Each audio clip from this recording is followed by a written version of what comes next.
ఓం శాంతి 1-3-2025 సాకార ఈశ్వరీయ మధుర మహావాక్యాలు. మధురమైన పిల్లలారా, ప్రీతి బుద్ధి మరియు విపరీత బుద్ధి అనే పదాలు ప్రవృత్తి మార్గానికి చెందినవి. ఇప్పుడు మీ ప్రీతి ఒక్క తండ్రితోనే జోడింపబడింది. పిల్లలైన మీరు నిరంతరము తండ్రి స్మృతిలో ఉంటారు.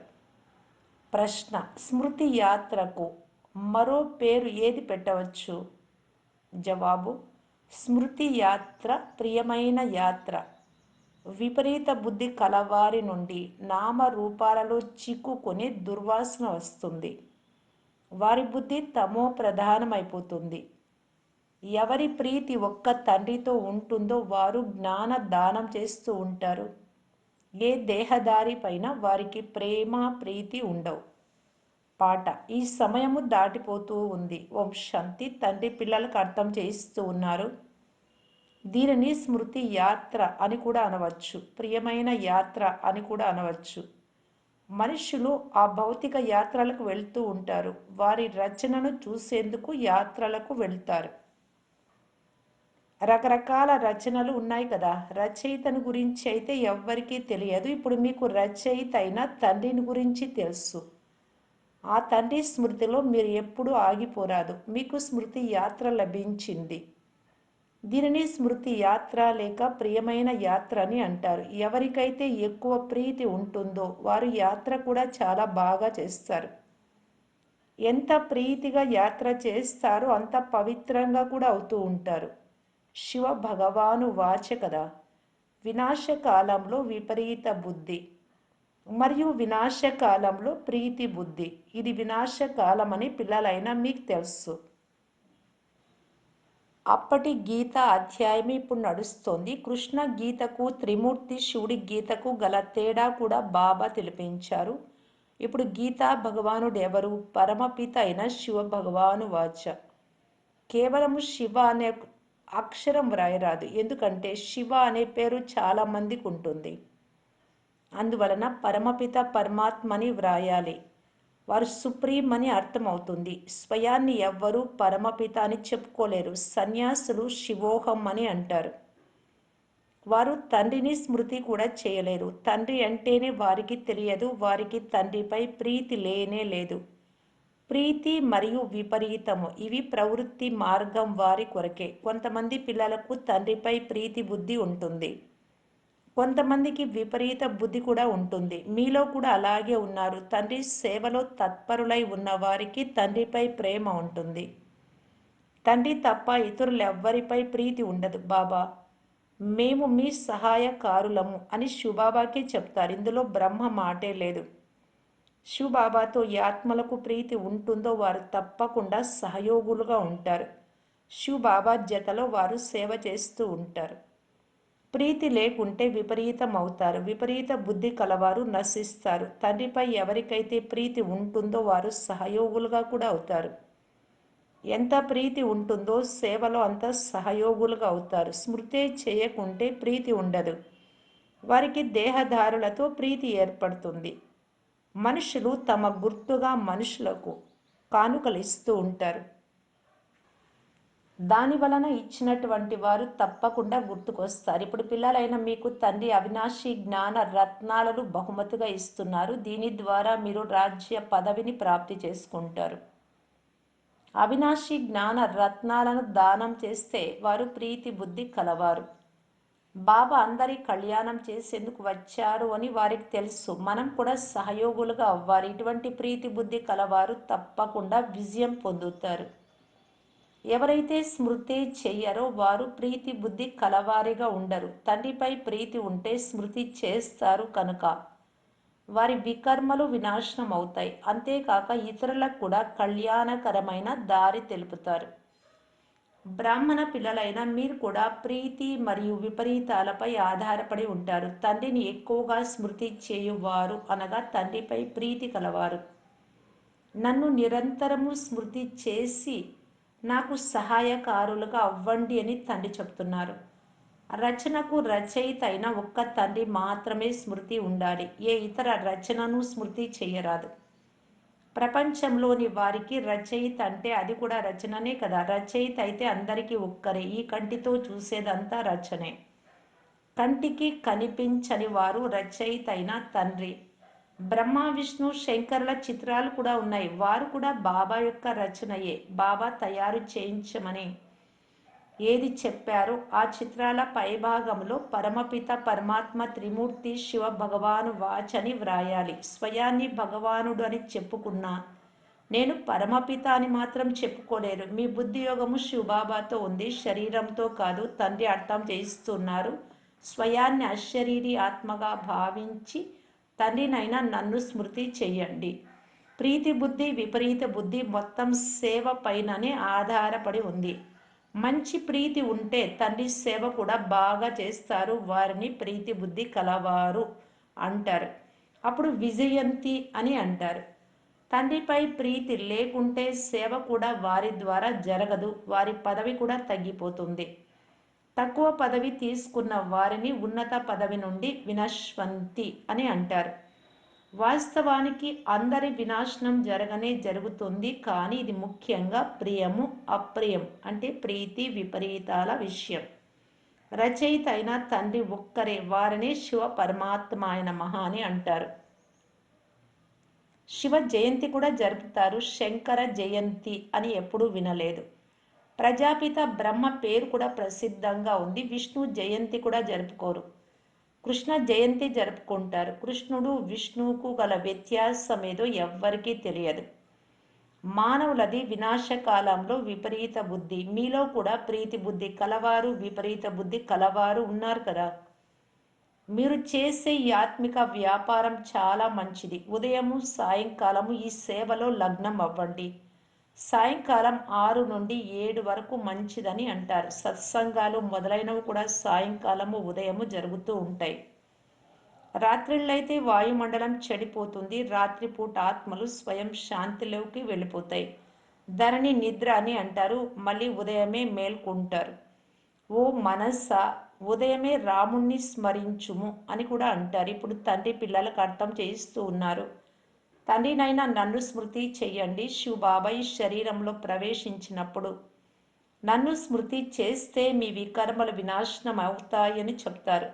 మేము తండ్రిని ఎంత స్మృతి చేస్తున్నాము, ఇంకొకటి ఎంత ఆత్మిక సేవ చేస్తున్నాము అనేది పిల్లలైనా మీకు తెలుసు. అందరికీ పరిచయాన్ని ఇవ్వండి. స్వయాన్ని ఆత్మగా భావించి తండ్రిని స్మృతి చేస్తే మీరు తమో ప్రధానం నుండి సతో ప్రధానంగా అవుతారు. మురికి అంతా తొలగిపోతుంది. ప్రీతి బుద్ధి కలవారిలో కూడా శాతం ఉంది. తండ్రితో ప్రీతి లేకుంటే స్వంత దేహం పైన లేక బంధుమిత్రుల దేహముల పైన ప్రీతి తప్పకుండా ఉంటుంది. తండ్రిపై ప్రీతి ఉంటే సేవలో లగ్నం అవుతారు. తండ్రిపై ప్రీతి లేకుంటే సేవలో కూడా లగ్నం అవ్వరు. ఎవరికైనా కేవలము తండ్రి వారి వారసత్వ రహస్యాన్ని అర్థం చేయించడం చాలా సులభం. ఓ భగవంతుడా, ఓ పరమాత్మ అని స్మృతి చేస్తారు. కానీ వారు ఎవరూ బొత్తిగా తెలియదు. ప్రతి చిత్రంలో పై భాగంలో పరమపిత త్రిమూర్తి శివ భగవాను వాచని తప్పకుండా వ్రాయాలి. అప్పుడు ఎవ్వరు ఏమీ అనలేరు. ఇప్పుడు పిల్లలైన మీరు మీ అంటు కడుతున్నారు. అందరికీ దారి తెలిపితే తండ్రి నుండి వారసత్వం తీసుకుంటారు. తండ్రి ఎవరూ తెలియనందున ప్రీతి బుద్ధి కలవారిగా లేరు. పాపం పెరుగుతూ పెరుగుతూ ఒక్కసారిగా తమో ప్రధానమైపోయారు. ఎవరు తండ్రిని చాలా స్మృతి చేస్తారో వారికి తండ్రిపై చాలా ప్రీతి ఉంటుంది. వారిదే బంగారు యుగపు బుద్ధిగా అవుతుంది. ఇతరుల వైపు బుద్ధి తిరుగుతూ ఉంటే తమో ప్రధానంగానే ఉంటారు. భలే ఎదురుగా కూర్చొని ఉన్న వారిని ప్రీతి బుద్ధి అని అనరు. ఎందుకంటే వారు నన్ను స్మృతే చెయ్యరు. ప్రీతి బుద్ధికి గుర్తు స్మృతి. వారు ధారణ కూడా చేస్తారు. ఇతరులపై కూడా దయ చూపిస్తూ ఉంటారు. తండ్రిని స్మృతి చేస్తే పావనంగా అవుతారు అని ఇతరులకు చెప్తూ ఉంటారు. ఈ విషయాలు ఎవరికైనా అర్థం చేయించేందుకు చాలా సులభం. తండ్రి స్వర్గంలో చక్రవర్తి పదవిని వారసత్వంగా పిల్లలకు మాత్రమే ఇస్తారు. శివ జయంతి జరుపుతున్నారు అంటే శివబాబా తప్పకుండా వచ్చే ఉంటారు కదా. రాముడు కృష్ణుడు మొదలైన వారందరూ ఇక్కడ ఉండి వెళ్ళిపోయిన వారే. అందుకే వారి జయంతి జరుపుకుంటూ ఉంటారు. శివ్ బాబాను కూడా స్మృతి చేస్తారు. ఎందుకంటే వారు వచ్చి పిల్లలకు విశ్వ చక్రవర్తి పదవిని ఇస్తారు. క్రొత్త వారు ఎవ్వరూ ఈ విషయాలు అర్థం చేసుకోలేరు. భగవంతుడు వచ్చి వారసత్వం ఎలా ఇస్తారో వారు అర్థం చేసుకోలేరు. పూర్తి రాతి బుద్ధి కలవారిగా ఉన్నారు. స్మృతి చేసే తెలివి వారికి లేదు. తండ్రి స్వయంగా చెప్తున్నారు, మీరు అర్ధకల్పపు ప్రేయస్సులు. నేనిప్పుడు వచ్చి ఉన్నాను. భక్తి మార్గంలో మీరు ఎన్నో ఎదురు దెబ్బలు తిన్నారు, కానీ భగవంతుడు ఎవ్వరికీ లభించనే లేదు. తండ్రి భారతదేశంలోనే వచ్చి ముక్తి జీవన్ముక్తులకు దారి తెలిపించారు అని పిల్లలైనా మీకు తెలుసు. కృష్ణుడైతే ఈ దారి చూపించరు. భగవంతుడితో ప్రీతి ఎలా జోడించాలో భారతవాసులకు మాత్రమే తండ్రి వచ్చి నేర్పిస్తారు. వారు వచ్చేది భారతదేశంలోనే. శివ జయంతి కూడా జరుపుతారు. అత్యంత ఉన్నతమైన వారు భగవంతుడు అని పిల్లలైనా మీకు తెలుసు. వారి పేరు శివుడు. అందుకే మీరు శివ జయంతియే వజ్రతుల్యమైన జయంతి అని వ్రాస్తారు. మిగిలిన వారి జయంతులన్నీ గవ్వ సమానమైనవి. ఇలా వ్రాస్తే అలుగుతారు. అందువలన ప్రతి చిత్రముపై శివ భగవాను వాచ్ అని ఉంటే మీరు సురక్షితంగా ఉంటారు. పూర్తిగా అర్థం చేసుకుని కొంతమంది పిల్లలు ఏమీ అనుకోరు, కానీ అర్థం చేసుకోని వారు కొంతమంది కోపపడతారు. మాయ గ్రహచారం మొట్టమొదట బుద్ధి పైననే దాడి చేస్తుంది. తండ్రి నుండి బుద్ధి యోగాన్ని తుంచేస్తుంది. దానివలన ఒక్కసారిగా పైనుండి క్రిందికి పడిపోతారు. దేహదారులతో బుద్ధియోగము తగులుకుంటే తండ్రి నుండి విపరీతమైపోయినట్లే కదా. విచిత్రులు. విదేహి అయిన తండ్రితోనే మీరు ప్రీతి కలిగి ఉండాలి. దేహదారులపై ప్రీతి ఉంచుట నష్టకారకము. బుద్ధి పైభాగం నుండి తెగిపోతే ఒక్కసారిగా క్రింద పడిపోతారు. భలే, ఇది అనాదిగా తయారైన డ్రామా అయినా దానిని గురించి అర్థం చేస్తే మంచిది కదా. తండ్రిని తలంపు చేయనటువంటి విపరీత బుద్ధి కలవారి నుండి అయితే నామరూపాలలో చిక్కుకున్న దుర్వాసన వస్తుంది. లేకుంటే సేవలో దృఢంగా నిలబడాలి. ముఖ్యమైన విషయం గీతా భగవానుడు ఎవరు అని నిన్న కూడా మంచి రీతిగా అర్థం చేయించారు. ఇందులోనే మీరు విజయం పొందాలి. గీతా భగవానుడు శివుడా కృష్ణుడా? సుఖమిచ్చువారు ఎవరు అని మీరు అడుగుతారు. సుఖమిచ్చువారు శివుడు కనుక అతనికి ఓటు ఇవ్వాలి. మహిమంతా వారిదే. గీతా భగవంతుడు ఎవరు? శివునికి ఓటు ఇచ్చు వారిని ప్రీతి బుద్ధి కలవారు అని అంటారు.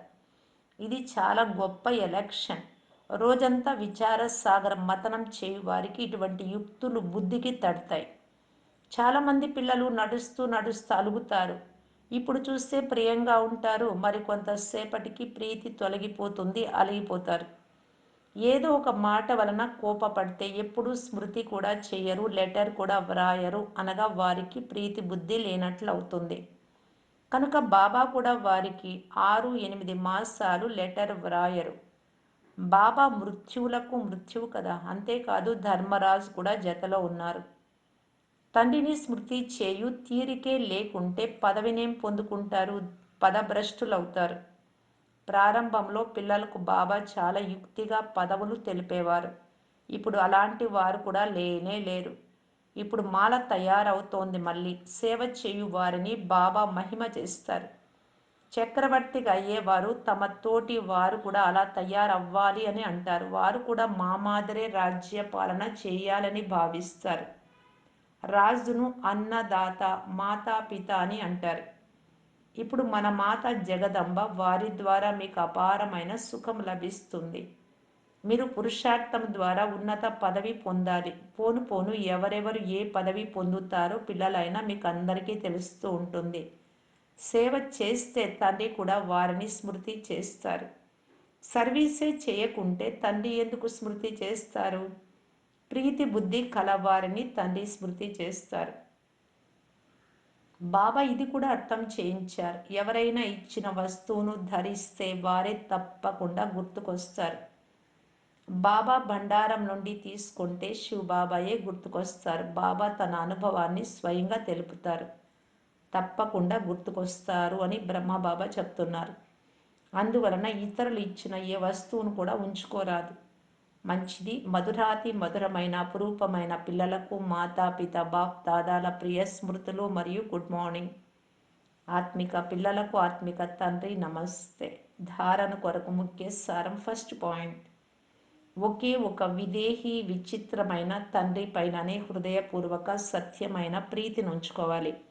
సదా గమనముండాలి. మాయ గ్రహచారం ఎప్పుడు బుద్ధిపై దాడి చెయ్యరాదు. సెకండ్ పాయింట్, ఎప్పుడూ తండ్రిపై అలగరాదు. సేవాదారులుగా అయి మీ భవిష్యత్తును ఉన్నతంగా చేసుకోవాలి. ఇతరులు ఇచ్చిన వస్తువులేవి మీ వద్ద ఉంచుకోరాదు. వరదానము, శుద్ధం చేసే విధి ద్వారా కోటను దృఢంగా చేసుకునే సదా విజయీ మరియు నిర్విఘ్న భవ. ఈ కోటలో ప్రతి ఆత్మ సదా విజయీగా మరియు నిర్విఘ్నంగా అవ్వాలి అంటే విశేషమైన సమయంలో నలువైపులా ఒకేసారి యోగం యొక్క ప్రోగ్రాములు పెట్టాలి. అప్పుడు ఎవ్వరు ఈ తీగను తెంచలేరు. ఎందుకంటే ఎంతగా సేవను వృద్ధి చేస్తూ ఉంటారో అంత మాయ కూడా తన వారిగా చేసుకునేందుకు ప్రయత్నిస్తూ ఉంటుంది. అందువలన ఎలాగైతే ఏదైనా కార్యం ప్రారంభించే సమయంలో శుద్ధం చేసే విధానాలను పాటిస్తారో అలా సంఘటిత రూపంలో సర్వశ్రేష్ఠాత్మలైన మీకు ఒకే ఒక శుద్ధ సంకల్పం ఉండాలి. నేను విజయీ ఆత్మను. ఇదే శుద్ధం చేసుకునే విధి. ఈ విధి ద్వారా కోట దృఢంగా శక్తిశాలిగా అవుతుంది. స్లోగన్, యుక్తియుక్తము లేక యథార్థమైన సేవకు ప్రత్యక్ష ఫలం ఏమిటి అంటే సంతోషం. సంతోషంగా ఉన్నారు అంటే కరెక్ట్గా సేవ చేస్తూ ఉన్నారు అని, యుక్తియుక్తంగా నడుచుకుంటూ ఉన్నారు అని అర్థం. అవ్యక్త సూచన, సత్యత మరియు సభ్యత అనే కల్చర్ను అనుసరించడానికి, స్వంతం చేసుకోవటానికి బాప్దాదా ఇలా తెలియజేస్తూ ఉన్నారు. బ్రాహ్మణ జీవితంలో మొదటి నంబర్ కల్చర్, సత్యత మరియు సభ్యత, మర్యాద. కనుక ప్రతి ఒక్కరి ముఖంలో, నడవడికలో ఈ బ్రాహ్మణ కల్చర్ ప్రత్యక్షం అవ్వాలి. ప్రతి బ్రాహ్మణాత్మ మందహాసం చేస్తూ, చిరునవ్వుతో ప్రతి ఒక్కరి సంపర్కంలోకి రావాలి. ఎవరు ఎలా ఉన్నా మీ ఈ కల్చర్ని ఎప్పుడు వదలకుంటే పరమాత్మని ప్రత్యక్షతకు నిమిత్తంగా అవుతారు. ఓం శాంతి.